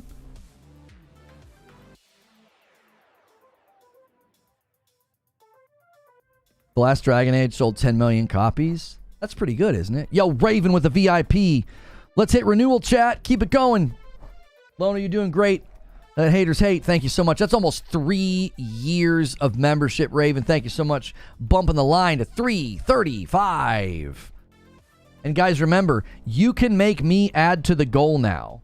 That super chat bullseye at the top, when we hit that goal, I add 5 to the total. I thought that would be fun to try out We already did it once. So thanks to everybody who continues to contribute. Guys, make sure and smash that like button if you haven't already. A lot of you are tuning in. Make sure and hit subscribe so you can talk. I want to hear your thoughts on this. Weigh in on the subject. If you do decide to become a member, make sure you pick Member Plus. It's the $6 membership, and it gets you into more content.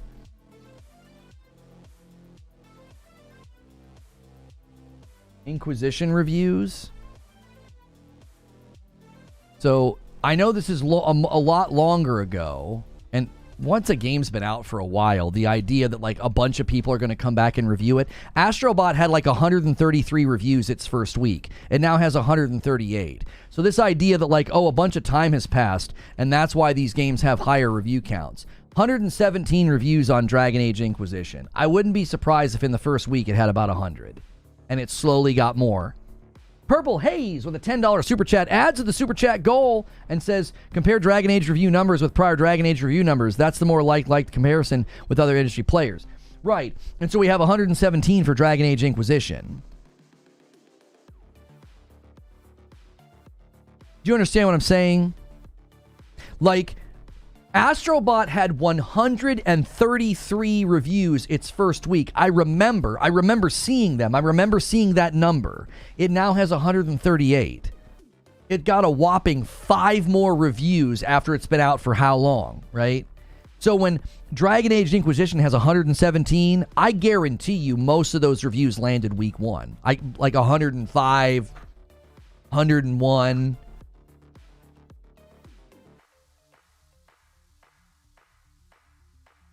When you're giving IGN, GameSpot, Polygon, Guardian, SkillUp kind of funny review copies, it's hard to say that you were avoiding criticism. PlayStation first party always has more? Not always. I just proved this just a second ago. There are third-party games that get more. Jedi Survivor had more. You can find examples of third-party games that get more reviews than PlayStation games. You're also not understanding what I'm saying about Astrobot. I'm not saying compare Astrobot's count to these other games. I'm saying Astrobot got 133 and then it only went up by 5 after it came out. I'm simply proving that in the first week a game comes out, that's when most of the reviews hit. So when we look at Dragon Age Inquisition and we see 117 reviews, you can't be like, oh, well, a bunch of those were probably added over time. No, review outlets don't have a vested interest in reviewing a game after its launch week. A handful will, but not many will. That was the point that I was arguing. The first week Astrobot came out, I'm here to tell you, it had about 133. Baldur's Gate 3 has like 170. Right, there are plenty of examples of third-party games that get more reviews than PlayStation first-party games. Plenty. I don't disagree that sending a code to SkillUp, you're likely going to get some criticism, right? I think he was really classy in his video. I think he's always classy, but I felt like he went the extra mile to like kind of tiptoe around stuff because like he just didn't think it was that great. You know, he had criticisms, he had issues with it or whatever, but you know, you're not wrong. Again, I'm not claiming to know why. I'm just saying what I see.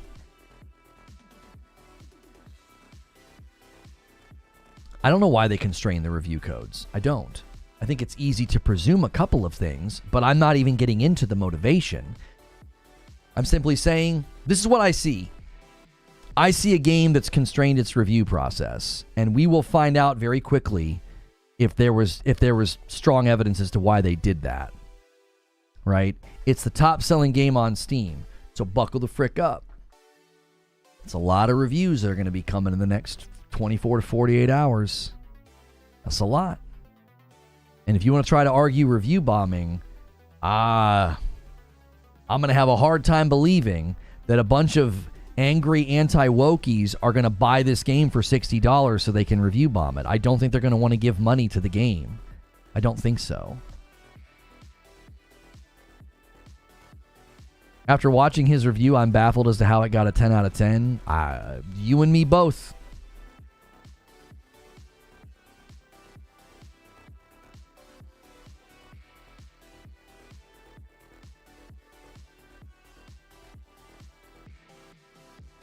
What's Epic Treasure saying? What'd she tweet here? Whoever owns the media controls the mind, and there are many more. Game reviewers all say the same thing because they're all owned by the same company. Ziff Davis Media owns Eurogamer, Extreme Tech, GameIndustry.biz, IGN, PC Mag, Rock Paper Shotgun, VG247, of which IGN also owns Outside Xbox, Digital Foundry, Hookshot. Hookshot owns Nintendo Life, Push Square, Pure Xbox, Time Extension. I'd have to verify all this ownership because I think a lot of people were misfiring. I think a lot of people were misfiring on the statement return to form. You know, like whenever that phrase was turning up in all of the reviews or whatever, return to form or whatever. I think people were misfiring because I found the same pattern with Assassin's Creed Mirage. A bunch of people were using the phrase return to roots and return to form because when a game like that comes out, that's something that people are looking for. They're looking for, hey, was this a return to form? Was this a return to roots? Like, it's a common phrase. I didn't find that situation with a bunch of the outlets saying return to form, I didn't find that to be concerning. Claiming that was like a talking point that like the publisher told them to make. It's like, if the publisher tells you, hey, this game is our attempt to kind of return to our roots, it's an attempt to return to form, and then you put that in your review because you believe they did that, of course you're going to see that in the reviews. Mirage is a return to roots, but it's not a permanent return. Right, but Sven, the point of Mirage was, hey, this is a return to the classic Assassin's Creed, what it used to be. It's not a perfect return, but it's a return, isn't it? So when I went to Metacritic and I searched for the word return, I found a bunch of the same phrases using the word return to form, return to roots. This is all I did. This is the amount of research I did. This is why you got to be careful with these grifters, right? So this is Assassin's Creed Mirage. Return the series to its roots. Return to form. Return to form. Return to form. Return to basics. Return to basics. Returning to the path. Returns to its roots. Return to form. It's a return to what made it great. It returned to the style. Returned to what Assassin's Creed used to be. Returned to the series' roots.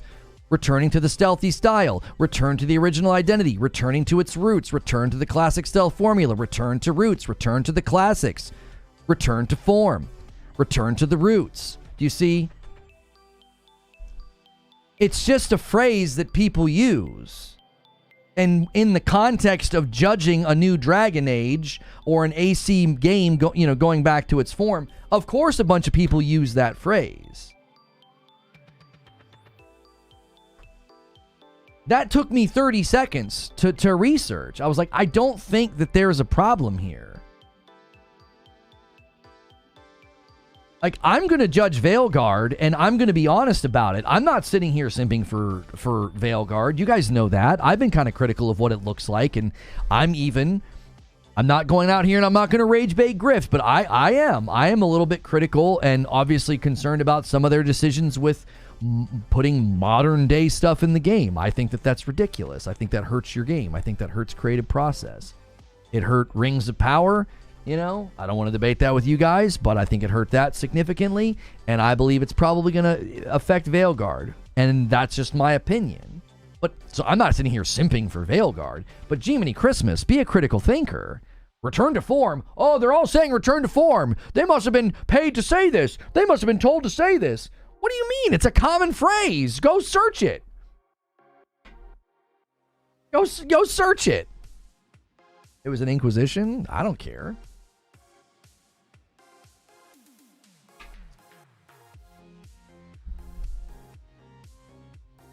Lono just turns into one of those folks that play as an NPC on TikTok. Right? I'm like this, return to form. Return to form. Ooh, yummy. Ooh, yummy. Oh my gosh. No one was mad then? I don't find that argument to be compelling. Well, they did it back then and no one was mad. It was the exact same. The writing was the exact same. The writing quality was the exact same. Do you ever wonder if this is a lot about what I talked about earlier? How it's not what they're saying, but it's how they're saying it. It's not the message. The message. It's the implementation of the message. Right? You can watch shows like Brooklyn Nine-Nine and Modern Family, and there's a whole lot of what people would consider to be the message in those shows, and yet highly praised, hilarious, brilliantly written and acted comedies. There's been some other shows that had the message in it, and they have flopped, and they have failed. Do you want to know why? They were crap. They were poorly written. That's the issue. I said this. It's not what they're saying. It's how they're saying it. To pretend and act as if the tone hasn't changed, that the implementation hasn't changed, I find that to be naive and disingenuous. I do. I think the implementation has been a little more heavy-handed and ham-fisted. I think the implementation has been a little bit more lazy and non-creative, and I think it's harming their aims. I do. I don't care. You want to put a gay person in your video game? I don't freaking care. You better do a good job, like Ellie in The Last of Us 2. That was fine. Implementation was creative, believable. It's believable with Aloy as well. You know, and everybody was, oh my gosh, and it's like, it's totally optional, and if you played the dadgum game, it's believable, right? So again, it all comes down to, I believe that people misfire. It's easier to soundbite and grift and rage bait off of like, this is this and this is that. You just give it a label, you give it a name. It's like, I actually think it's more of a, I said this the other day, didn't I? When you have people like John Wisniewski and some of the stuff that he said publicly on like Twitter and different places, a guy like that, I think is probably going to be a pretty bad leader in a company. He's going to be one of the people that like is why they had toxic positivity at Firewalk Studios. It's not what he believes. It's how he argues for it. It's how he communicates. It's how he views himself. This elevated view of self and this like, that's the issue. I think so many people are missing that. It's like, I know plenty of people who are the polar opposite of me. Their worldview, their beliefs, their religion or non-religion, they're the opposite of me. And they're charming and they're nice and they're kind and they're a great leader and they do good work. And I know people that are the exact same as me on a lot of issues, and they are terrible. I mean terrible. Belligerent, bullish, obnoxious. And guess what? It's true on both sides. I know people that are the exact opposite on me on many issues, and they are obnoxious. They're a 2x4 wrapped in barbed wire. This is what I believe. Bam! You're wrong about everything. Bam! That's the issue. I think people are misfiring. It's like there are people at Larian and there are elements of Baldur's Gate 3 that has all this stuff in it and no one says a frickin' word. Why? Because you can clearly see Larian has great leadership. They have great vision. They have great respect for the art. So nobody cares because it's a great game. People are seeing this stuff show up in other games and they're like, yep, go woke, go broke. And it's like, no, make a bad game go broke. Make a bad game go broke. It's not go woke, go broke. It's make a bad game. You didn't make a good game. It happens to have these things, yes, but correlation is not causation. Everybody that has ever had a drink of water died at some point in their life. Water is a correlative reality to their life. Water's not what killed them, unless, of course, they drown. But drinking water is not why they died. That's correlation. These games just happen to have these things in them. Examine the actual quality of the game. What's that game? Unknown 9 Awakening. Bombed, failed, miserable. And everyone's like, yep, go woke, go broke. From what we can see from the reviews and the player feedback, there's nothing woke in the game. It's just not a good game. But because Sweet Baby Inc. touched it, everybody said go woke, go broke. And it's like, but everybody's just saying that the combat's bland, the story's bland, and the game's no good. That's why it failed. And a 10 bomb from Rissick takes us to 345. 5 away from 50. Thank you so much. And we are using, guys, we got early access to a new feature, the super chat goal at the top. I will gift 5 members, and it adds to this count. You have 13 minutes on that. That's counting down. We need 2 more. We're experimenting with that today. I know some of you guys prefer super chatting over gifting. You can basically contribute to the gifted count through me. I think that's something we're testing out today. See if you guys like that. I know we talked about it in members yesterday, and some of you are like, I don't want to gift members. I prefer super chatting. That's still supporting the channel, and now you can also support the community as well. I agree, Lono, you can have all of that, but if it isn't implemented well, it fails. That is precisely the issue. Rissick gifts a single. Thank you so much, Rissick. He bumps the line to 346.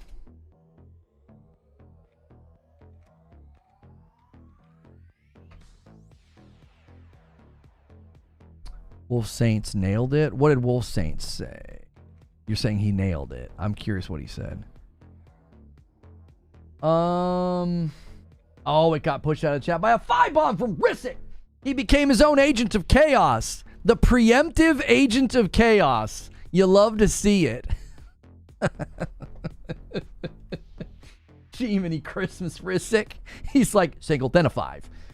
I love it. All right, here's the 5 that I owe you guys for 350. And a 20 bomb from MASH. He's undeniable. He takes it up to 371.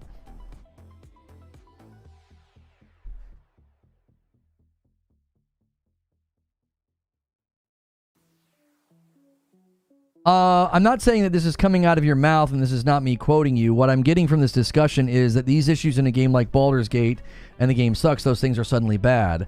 Or are those things always bad and it's just excusable because Baldur's Gate is good? No, I thought I was pretty clear, Sven. I said, I literally said, do you want to put a gay person in your game? Go right ahead. I don't care. But it better be good. It better be believable and be a good story. And I gave the example of Ellie in The Last of Us. I didn't say it's bad, and I just overlook it. Now, there are things I probably would overlook, like preaching about pronouns and top surgery scars. Like, I'm like, yeah, what the frick ever. Like, I don't care. I'm not going to get angry.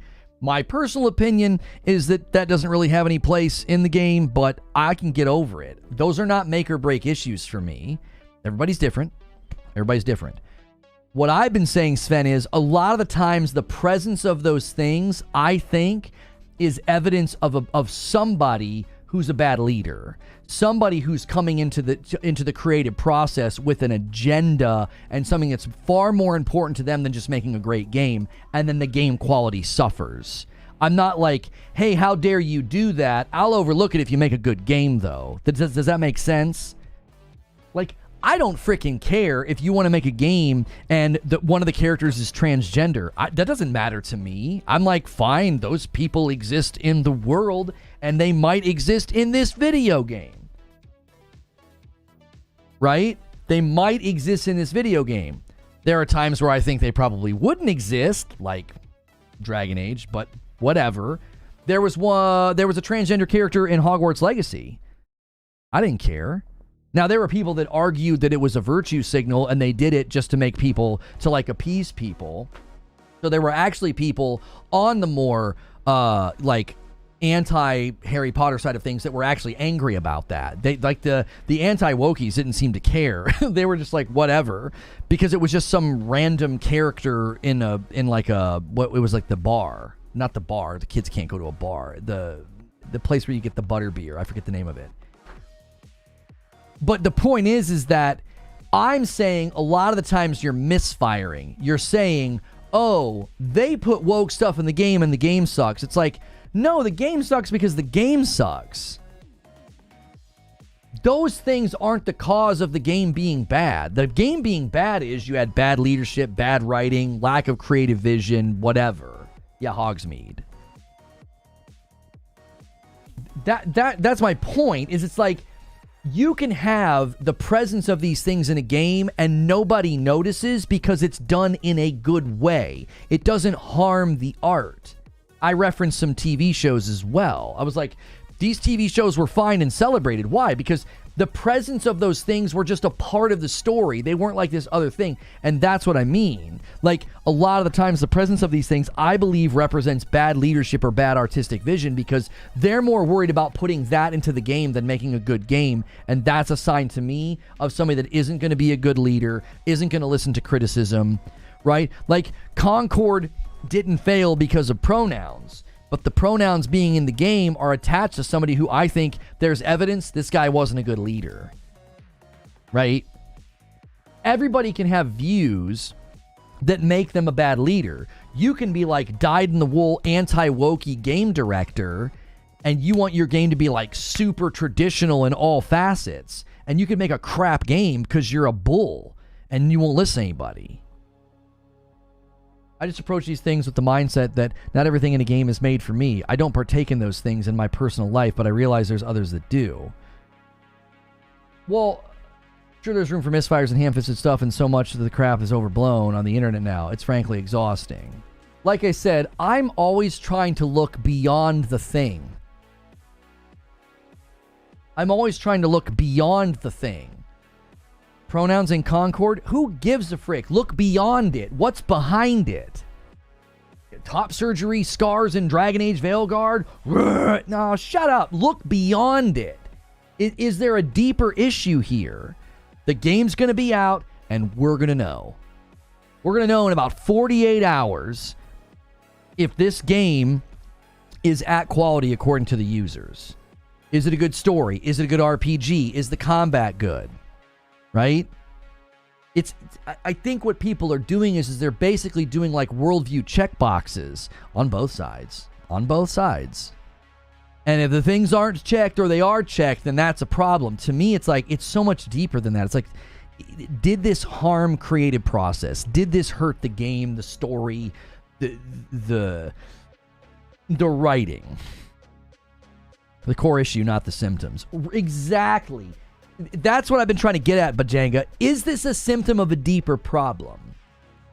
Is this a symptom of somebody who's like very, very hubristic and self-righteous, and then they basically made a bad game because they wouldn't listen to feedback, and one of the things they happen to believe is like, this should be in the game? Like, is it a symptom of a deeper issue? Or is it just a symptom of, yeah, there are people at Larian who thought this would be good in the game? I think they stem from different paradigms, if I'm honest with you. I think there's a paradigm of like, this would fit in the world, this would fit in the game naturally. It kind of folds into what we're doing. And then there's a paradigm of, no, we must do this. We must put this in. This is very important right now. And it's like, is that serving the game? Or is the game serving it? That's what I think is the difference. I think there's a clear difference between like, well, we really got to do this. This is really important to us. We really believe in this. And it's like, well, that sounds like you're making the game serve your ideals and not the other way around. The ideals should serve the game. Like when you play Ghost of Tsushima, there's all sorts of like honor, shame, tradition, philosophical worldview belief systems baked into it at every level. His uncle, Jin's own tension, the people he's interacting to, from like the monk to his friends. There's all these different shades of worldview in Ghost of Tsushima. Those beliefs and ideas are serving the game. If all of a sudden Jin walked into a town and someone was like, you just misgendered me, you'd be like, what the frick is going on? That doesn't fit. You'd feel like, hey, that's a worldview and a belief that's not serving the game's serving it. It's like, well, we got to make sure we put this in the game because this is a really important thing right now. Do you see the difference? It's like one stems from like this paradigm of this needs to serve the game in order to make it better, add shades of color to the world and differences or whatever. And then the other paradigm is I'm going to use this game to serve my thing that I think's important. And I think when you flip it around, it's super obvious. I think it's super obvious when you flip those paradigms around and you get it backwards. And I think that discussion's really hard to have because emotions run high and people are angry and people think that, you know, that you're here to hurt them or to ruin things or whatever. You know what I mean? Like, are you saying that the rap music didn't serve Assassin's Creed Shadow's purpose? That's a really good example of it totally going full. Like, hey, you know, we got a black guy in the game and black people like rap music, right? Like, oh my gosh, that was so bad. Artists have always done that. Right, and it's my personal opinion that there are times where when they do that, it harms the art. You can have a different opinion. It's my opinion that when you take that paradigm and shift it around, it can harm the art. It doesn't automatically harm the art, Eugene, but I believe that it can. I believe that it can. Like when all of a sudden you have Anthony Mackie as Captain America in the center of a street at the end of the show preaching, and it was just almost like it was so immersion breaking. It hurt that scene. It's like at the end of the Avengers movie where they pander and they have their girl power moment. She has help. That right there is what I'm talking about. It's like, we should do this thing. It'd be really great and really awesome to have like a girl power moment, right? It didn't serve the story, and therefore it stands out as like this blemish to the end of that movie. It's like, this is stupid. You see? It's like, I'm telling you, you can go too far and it causes disruption. It's like, what's going on? You're suddenly not in the world. I'm suddenly not in the end of Avengers. I'm suddenly not in this crazy end everything on the line battle. I'm like, oh, here we go. They did that with the men? No, they didn't. There was no, oh yeah, let's get them, boys. There was no bro moment. Are you kidding me? It was like they like blew a whistle. They're like, shh, like, everybody come over here. We got to get together for this shot. It was so stupid. And a 5 bomb from Noberto. I'm sorry, it's a $5 super chat. He says countdown is working. Oh my gosh, I can't click. Keep it coming, y'all. Oh, there's a minute. 4 out of 5 on the super chat. Oh, there's a minute countdown up there. To be fair, the entire rest of the universe was a bro moment. We don't need to debate that scene. You get the point that I'm making. It was immersion disruption. It completely disrupted the moment. It was so obvious. Nobody has ever denied that it was obvious. It was obvious pandering. It was chintzy, and it was silly, okay? That's what I'm talking about. Like, those are the moments, you know, you need to do better, Senator. It's like, what the frick is going on? Like, it just goes too far. I'm not saying that these things aren't important. I have a daughter, and I'm like, yo, I can't wait for her to see some of these movies. Like, this superhero is really strong. Isn't she awesome, right? I love that for her. I love that she's going to have some of these great stories and movies of, like, really strong and courageous women. But I don't want that to be so important that we end up with, you know, bad stories or harm stories or whatever. Did you get it in time? Did Steven Marston get it in time? I'm going to count it. Goal ended. Timer ended before reaching the goal. No, I'm going to count it. I'm counting it. Who cares about the confetti? Here, I'm going to bump the line to 376. That means I owe you 10. Because 5 of those are for me. The chat, is it making the chat lock up for you guys, the countdown? Mine's kind of acting kind of clunky. Dragon Age Veilguard first impressions. Opening hour is great. Character creation disappointing. Combat is fun, but quickly runs out of steam.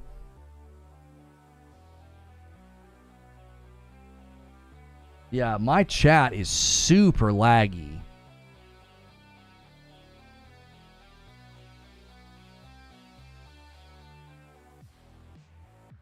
I like run out of browser memory.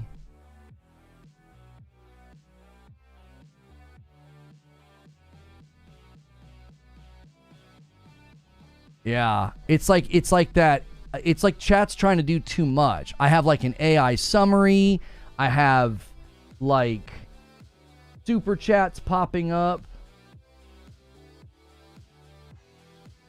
It's almost like it's too much. I don't think my 5 came through. My 10 bomb came through. Let me check back here.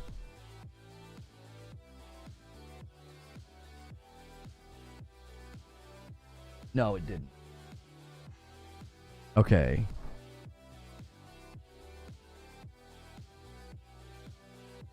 I owe you guys a 10 bomb. I'm sorry. I just completely brought the talk show to a screeching halt, but like the chat was completely glitched out on me. I couldn't do anything. I was trying to gift you guys 10 members that I owe you.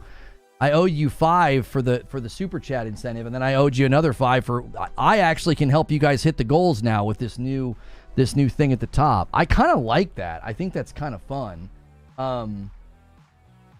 Start another goal. We'll do 5. I'll gift 5 members. This time, you guys are only going to have like 10 minutes because we're going to gameplay. Let me get set up for that actually in the next 9 minutes or so. We are going to jump into Dragon Age Veilguard. So if you guys are curious about this, make sure you stick around for that.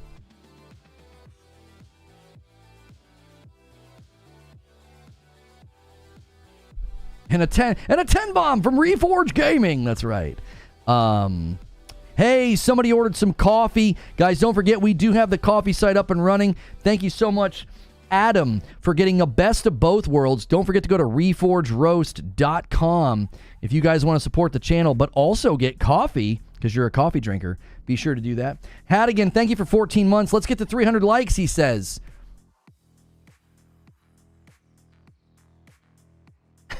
Let's see what this woke piece of trash is all about. Oh, it is warm down here. I think we need to we need to bump the AC. Let me see what the temperature is outside. Oh yeah. Let me ask my wife. Can you bump the air?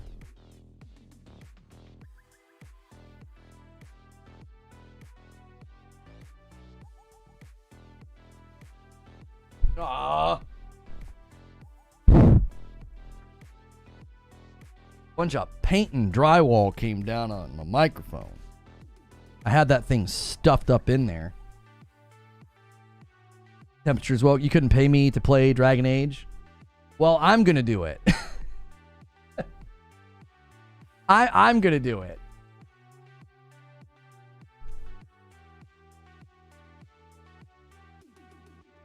I'm gonna play it, so you don't have to. All that dust. It's not dust. It's like drywall dust. Because I shove. Once we switch to the heat, D the Great says, "Did you see Ubisoft is up for acquisition?" No, well, they've been considering it for a while.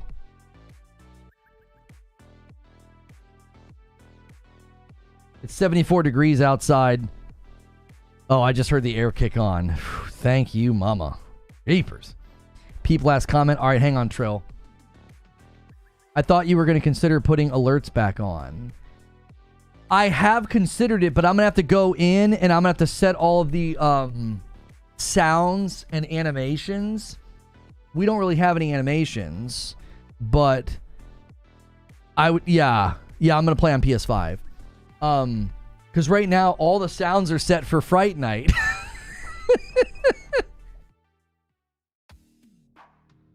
Play so you don't have to. Possible thumbnail. No. I'm not gonna be that way.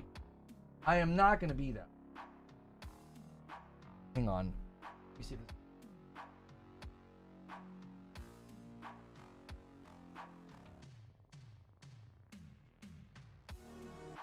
Okay.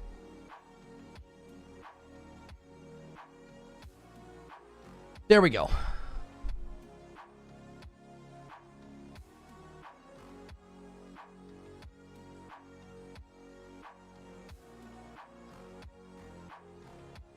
He just finished the tutorial. Yeah, I can open up the game in 4 minutes. So, guys, do me a favor. Smash the like button. We are going to switch gears.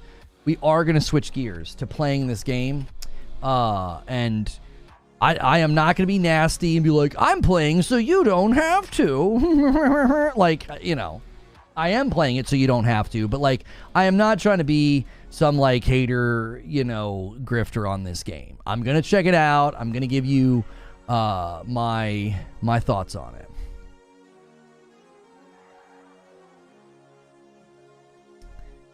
And you guys know I play games and I don't hold back. If I think they're good, if I think they're bad, you know, whatever. To the smallest indie like that Karate Survivor game, you know, to the biggest releases, you know.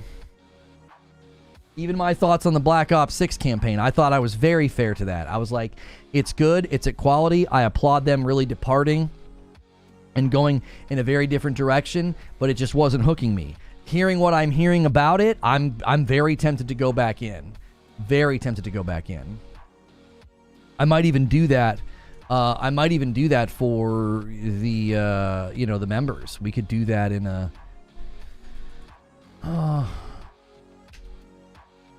you know, we could do that in a member stream or something. Is he going to rage quit?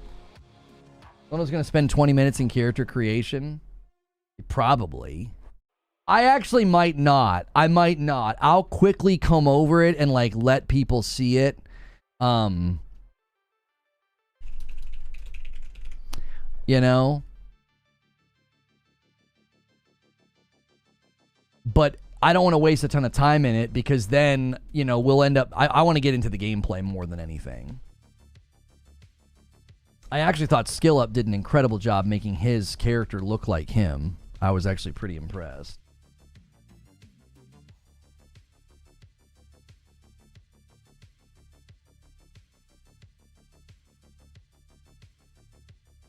Play on the Series S, coward. I don't have a Series S.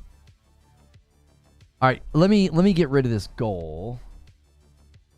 Remove goal. No, remove it.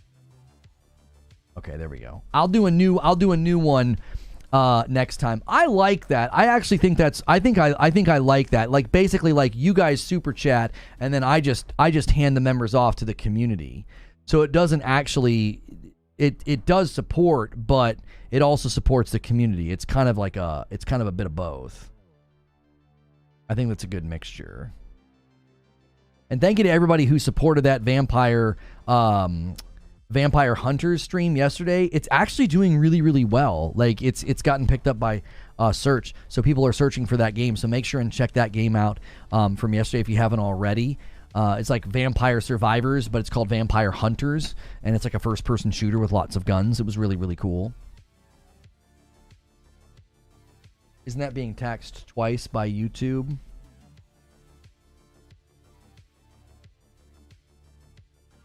It is, but it actually doesn't. So yeah, it is on the super chats, but then when I turn around and do it, like to myself, it would be a 30. It would be basically 30%. Is what I'm actually spending. So I think I would get... It's basically I get less. I don't get the full amount from the super chat then, because I'm kind of turning it into a gifted. I'm still getting some from those super chats, so they are still supporting me. We might have to maybe just increase it. maybe we would need to increase it to justify it. When I crunched the number on it, I felt like, okay, no, this is them still supporting me, but also supporting paying it forward to members. Mash says, I do try to recruit a good number of female physicians as trialists because they recruit more female patients, and the study as a result becomes more representative. Right, so you're trying to serve the study. Check my message in Discord. I was going to say, with member gifts, you gift 5 every 25. So you're at 20% with the super chats. You're gifting 5 every 5 to 25.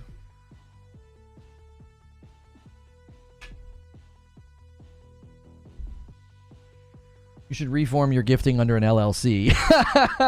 Yeah, maybe we should set it a little bit higher than on the super chats. I was just trying to give people an opportunity to be a part of the member thing, you know, even though they're doing super chats, because there are people who prefer super chatting over gifting, and I wanted them to be included. Each member is 5. Every 25, I gift 5.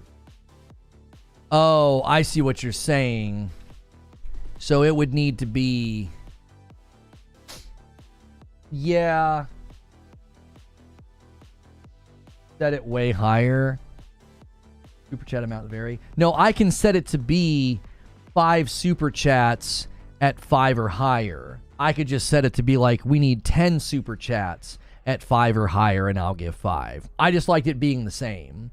I liked it being the same because then it sounds the same, but I get what you're saying. Like, I might actually be hurting myself. It's like, well, yeah, that's great, Lona, but you're basically... To me, it's just getting more people into the member content so that, you know, and into the community.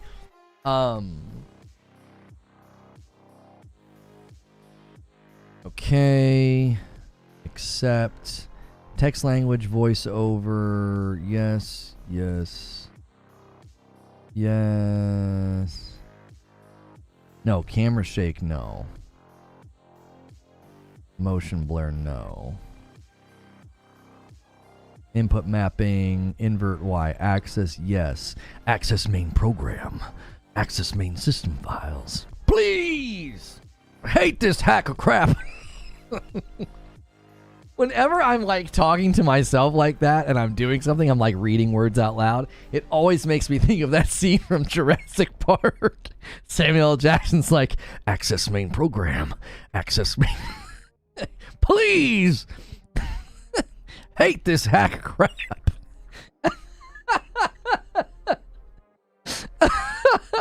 I don't know why. It's so funny to me. That scene's funny. You know, always comes to my mind. He's got that cigarette like hanging out of the edge of his mouth. You know, access main program.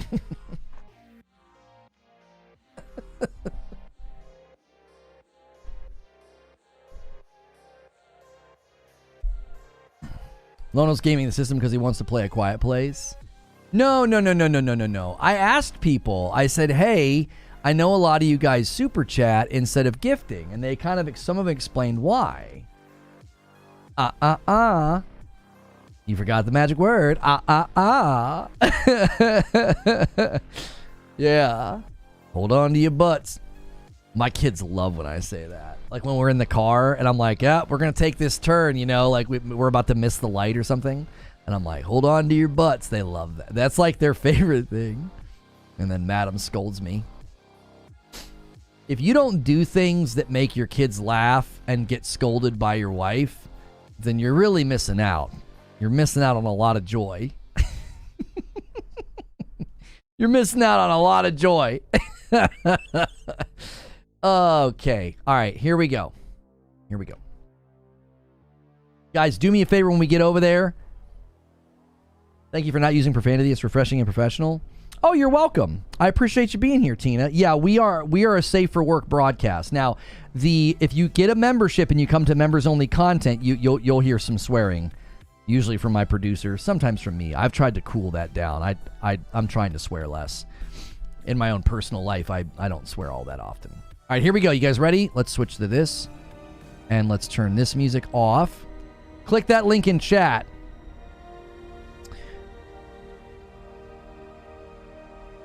Thank you so much for checking out this broadcast. This is going to be me diving in.